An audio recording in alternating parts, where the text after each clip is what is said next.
నమస్తే welcome to Praveen tech tips. So by ఇవాళ వీడియోకి వచ్చేసరికి కదా టెక్ న్యూస్. సో బై మంచి అప్డేట్స్ అయితే తీసుకొచ్చినాను. ఎపిక్ గేమ్స్తో సంబంధించిన ఇష్యూ, ఒక మంచి గేము, హార్డ్వేర్ సంబంధించిన మంచి ఇన్ఫర్మేషన్స్ అయితే వచ్చినాయి బై. అండ్ విండోస్కి సంబంధించిన యూస్ఫుల్ ఇన్ఫర్మేషన్ కూడా ఉంది. సో వీడియో స్టార్ట్ చేసే ముందు చిన్న రిక్వెస్ట్ ఏంటంటే బై, ఛానల్ సబ్స్క్రైబ్ చేసుకోండి లేటెస్ట్ అప్డేట్స్ కోసం అనమాట. ఫస్ట్ న్యూస్ చూసుకుంటే మాత్రమే శాంసంగ్ నుంచి అన్నమాట. సో శాంసంగ్ వాళ్ళు శాంసంగ్ గ్యాలక్సీ A06 స్మార్ట్ ఫోన్కి సంబంధించిన కొన్ని స్పెసిఫికేషన్స్, డిజైన్స్ ఏవైతే లీక్ అయిపోయినవి. సో దీని ప్రకారం చూసుకుంటే A06 మోడల్ వచ్చేసరికి అయితే ఏ సిరీస్ కిందకి ఆఫీస్ మీకు అంతా తెలిసిందే.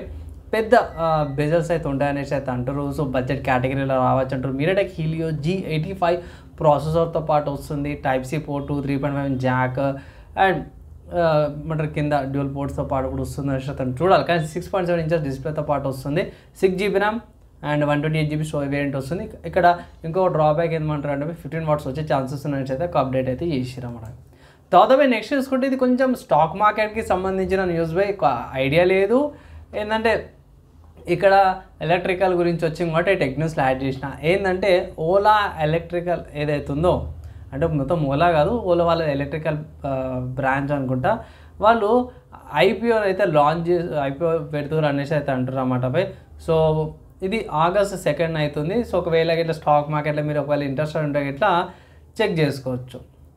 ఇక్కడ ఐపీఓ పెడితే పెద్ద కంపెనీ ఐపీఓ పెడుతుందంటే కొంచెం ఇంట్రెస్టింగ్ మార్కెట్ అయితే కొంచెం చేంజెస్ అయితే, లైక్ మనకు పేటిఎం కూడా వచ్చింది, వేరే బ్రాండ్స్ అన్నీ కూడా వచ్చినాయి కదా.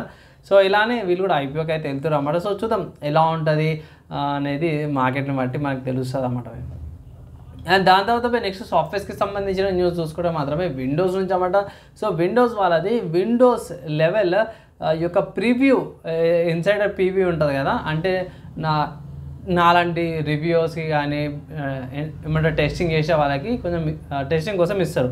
సో ఇక్కడ వీళ్ళు ఏం చేస్తారంటే ఫైల్ ఎక్స్ప్లోరర్కి యాక్సెస్ ఇస్తారు అన్నమాట. ఆండ్రాయిడ్ ఫోన్ నుంచి ఫైల్ ఎక్స్ప్లోరర్ యాక్సెస్ వచ్చేటట్టు ఇక్కడ ఒక ఫీచర్ అయితే టెస్టింగ్లో బయటపడ్డది. సో పబ్లిక్కి వస్తుందా లేకపోతే ఏందా కథ అని అప్కమింగ్ డేస్లో అప్డేట్ చేస్తాను. ప్రస్తుతానికైతే ఆండ్రాయిడ్ ఫోన్ నుంచి కూడా యాక్సెస్ చేసుకోవచ్చు అనే దాని మీద ఒక ఏమంటారు ఫీచర్ అయితే బయటకు వచ్చింది. ఇంకా స్టిల్ టెస్టింగ్ లెవెల్లో ఉంది కాబట్టి వెయిట్ చేయాల్సిందే.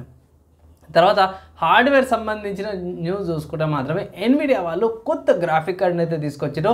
ఆ గ్రాఫిక్ కార్డ్ ఏంటంటే పాతదే, కొంచెం స్లైడ్ తక్కువ వేరియంట్ అనుకోవచ్చు. ఏంటంటే గ్రాఫిక్ కార్డ్ వచ్చేసరికి అయితే ఎన్విడియా GeForce RTX 3050 సిరీస్ అనేసి అయితే పెట్టిరన్నమాట. ఇక్కడ తక్కువ క్యూడా కోర్స్తో పాటు వస్తుంది. బ్యాండ్విడ్త్ కూడా చాలా తక్కువ ఉంది. VRM బ్యాండ్విడ్త్ కూడా ఇక్కడ నార్మల్ వేరియంట్ కంటే తక్కువ ఉంది. ఫస్ట్ చూసుకుంటే చిప్సెట్ యొక్క మోడల్ ఉంటుంది AD106, 179 course, 179 course, 4GB RAM, 64GB bit buzz అనమాట. సో చాలా తక్కువ స్పీడ్స్తో వస్తుంది. 35 నుంచి 50 వాట్స్ మధ్యలో ఉంటుంది. సో కొంచెం 3050 6GB ర్యామ్ వేరియంట్ కంటే కూడా ఈ 4GB ర్యామ్ వేరియంట్ ఇంకా తక్కువకి వస్తుంది. 3050 నార్మల్ వేరియంట్ కంటే ఇదైతే ఇంకా దారుణంగా వస్తుంది. సో నేనైతే ఒకటే మాట అంటాను, మోస్ట్లీ స్కిప్ చేయండి అనేసి అయితే అంటాను. సో ఇది కూడా ఒక వేరియంట్ కూడా ఉంది, కన్సిడర్ చేసుకోండి ల్యాప్టాప్స్ కొనే ముందు. అండ్ తర్వాత నెక్స్ట్ అప్డేట్ చూసుకుంటే మాత్రమే గిగాబైట్ వాళ్ళైతే కన్ఫర్మ్ చేసేది ఏంటంటే అప్కమింగ్లో వచ్చే 9000 సిరీస్ AMD వాళ్ళ ప్రాసెసర్స్ ఉన్నాయి కదా, వాళ్ళు అగీసా 1.2.0.0a ఫర్మ్వేర్ అప్డేట్ అయితే తీసుకురావడం వల్ల మదర్ బోర్డ్స్ అన్నిటికీ కూడా కంపాటబిలిటీ వస్తుంది అనేసి అయితే అంటారు. కానీ ఇక్కడ మన వాళ్ళు ఏం మెన్షన్ చేస్తారంటే బీటా అన్రిలీజ్డ్ వర్జన్స్కి వెళ్ళకండి, కొన్ని రోజులు ఆగండి, తర్వాత అఫీషియల్గా స్టేబుల్ ఫర్మ్వేర్ అప్డేట్ లేకపోతే స్టేబుల్ బయోస్ అప్డేట్ వచ్చినాక అప్డేట్ చేయమనేసి అయితే అంటారు. ఏమంటారు, కొందరు తొందర పడతారు కదా, హడావిడి ఉంటారు, అట్లాంటి వాళ్ళ మాటలు వినేసి బీటా డౌన్లోడ్ చేసుకొని ఎర్రర్స్ వచ్చేటట్టు చేసుకోకండి అనేది ఒక అప్డేట్ అయితే చేసిరా మనం. తర్వాత నెక్స్ట్ గేమ్ న్యూస్ చూసుకుంటే ఎపిక్ గేమ్ వాళ్ళైతే గ్యాలక్సీ స్టోర్ ఉంది కదా, మన స్మార్ట్ ఫోన్ ఉంటుంది కదా, దాంట్లోకి ఫోర్ట్నైట్ ఏమంటారు రిమూవ్ చేస్తారంట. కొత్తగా సైడ్ లోడ్ రిస్ట్రిక్షన్స్ వల్ల తీసేస్తున్నాం అనేసి అయితే వీళ్ళు మెన్షన్ అయితే చేసిరన్నమాట. సో కొన్ని ఇష్యూస్ అయితే నడుస్తున్నాయి.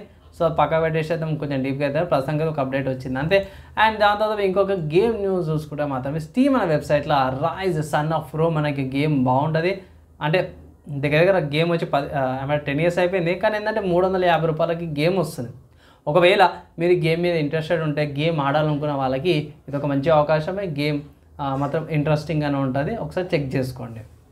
అండ్ ఇవి ఇవాళ టెక్నిక్స్ అండ్ గేమ్ అప్డేట్స్ అవ్వడం మీకు ఎలా అనిపించింది, మీ ఒపీనియన్స్ కింద కామెంట్ చేయండి. వీడియో నచ్చింది మంచిగా అనిపిస్తే మాత్రం లైక్ అండ్ షేర్ చేయండి. నెక్స్ట్ వీడియో అలా కలుసుకుందాం.